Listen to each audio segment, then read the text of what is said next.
Assalomu alaykum hurmatli Home Life vakillari. Home Life oilasiga qo'shilganlar bilan tabriklaymiz. Men Home Life firmasini O'zbekiston koordinatori bo'limida ishlayman. Ismim Sevinch. Bugun sizlarga daromad rejamizni hisoblashni o'rgatamiz. Maydalab har bir karyeramizni hisoblab ko'rsatamiz.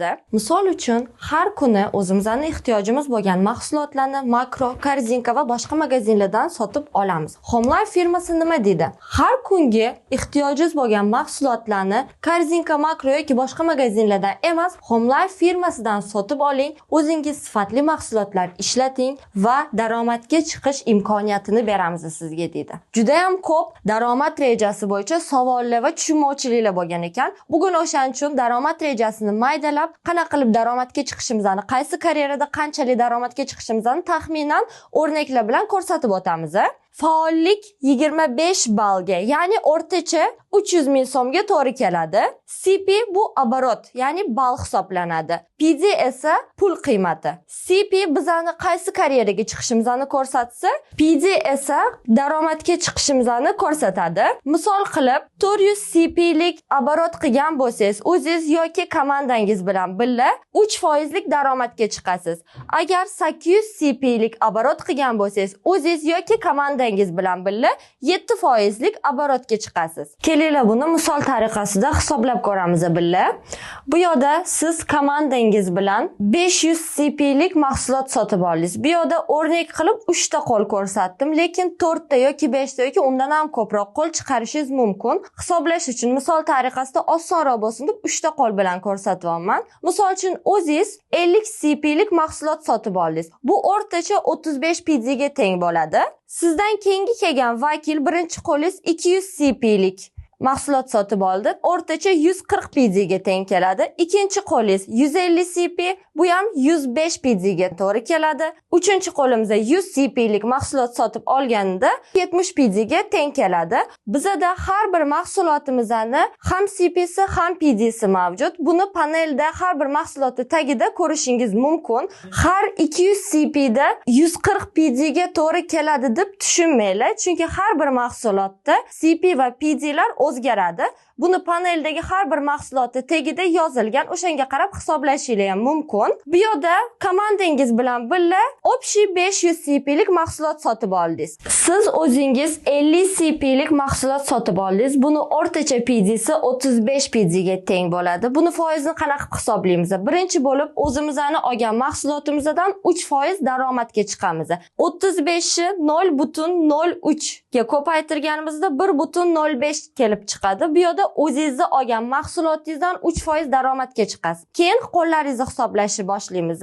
Birinchi qo'lingizdan 140 PD bo'lgani uchun ko'paytiramiz yana 0.03 ga, bu yana 3% ni ko'rsatadi. 4.2 ga teng keladi. Ikkinchi qo'limizda 105 PD ni yana 0.03 ga ko'paytirganimizda 3.15, 70 PD'mizni 0.03 ga ko'paytirganimizda 2.1 chiqadi. Bular hammasi ball hisoblanadi. Hamma ballarni bir-biriga qo'shganimizda 10.5 chiqadi. Bir ballimiz 12 ming so'mga teng bo'lgani sababli bu yerda chiqqan hamma ballarimizni 12 ming so'mga ko'paytiramiz. Teng 126 ming so'm. Ya'ni 500 CP lik mahsulot sotib olganingizda 3% daromadga chiqasiz va oladigan oylik maoshingiz 126 ming so'mga to'g'ri keladi. 7% daromadga chiqqaningizda Luna karyeraga kelgan bo'lasiz. Kelinglar misol tariqasida buni ham hisoblab ko'rsatamiz. O'zingiz 50 CP lik mahsulot sotib oldingiz. Buni o'rtacha PD'si 35 PD. Birinchi qo'lingiz 350 CP lik mahsulot sotib olgani uchun PD'si 247 o'rtacha. Keyingi qo'limizning PD'si 212, uchinchi qo'limizning PD'si 175. Birinchi bo'lib o'zimizning sotib olgan mahsulotimizning PD'sidan 7% olamiz. Buning uchun nima qilishimiz kerak? PD'mizni 0.07 ga ko'paytiramiz. 2.45 chiqadi. Birinchi qo'limizning PD'sini yana 7% ga ko'paytirganimizda 17.29 chiqadi. Uchinchi qo'limizni yana 7% ga ko'paytirganimizda foizni qanaqa chiqaramiz? 0.07 ga ko'paytirganimizda foiz kelib chiqadi. 14,84 ga to'g'ri keladi. 3-qo'limizda 175 PD bo'lgani uchun buni ham yana bir marta 7% ga ko'paytirganimizda 12,25 ga to'g'ri keladi. Bular hammasi ball edi. Ballarni nima qilamiz? Bir-biriga qo'shib olamiz.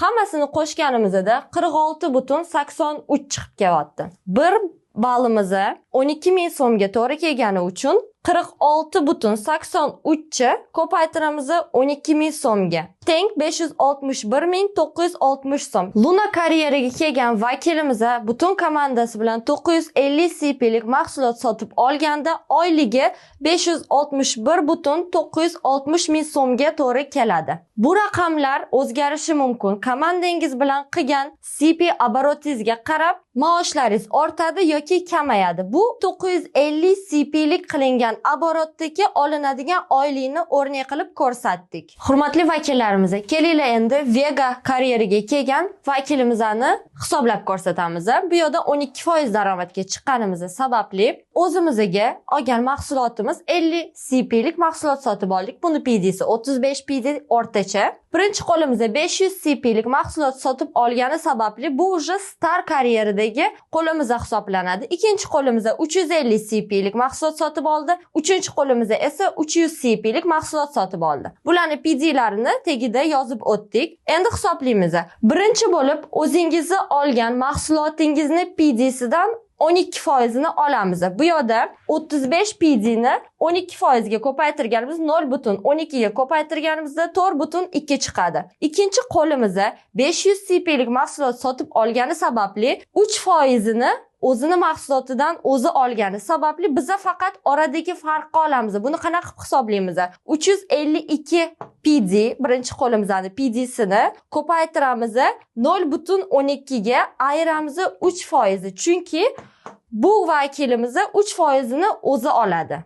Daromadga chiqqan. Teng 31,68 ga to'g'ri keladi. Ikkinchi qo'limizda 246 ni ko'paytiramiz 0,12 ga 29,52 ga to'g'ri keladi. Uchinchi qo'limizda 211 PD ni ko'paytiramiz 0,12 ga teng bo'ladi 25,32. Bu hammasini bir-biriga qo'shganimizda ballarimizni 90,72 ga teng. Buni ko'paytiramiz 12,000 so'mga. Teng 1,88,640 so'mga to'g'ri keladi. Bu bizani oylik maoshimizda hisoblanadi.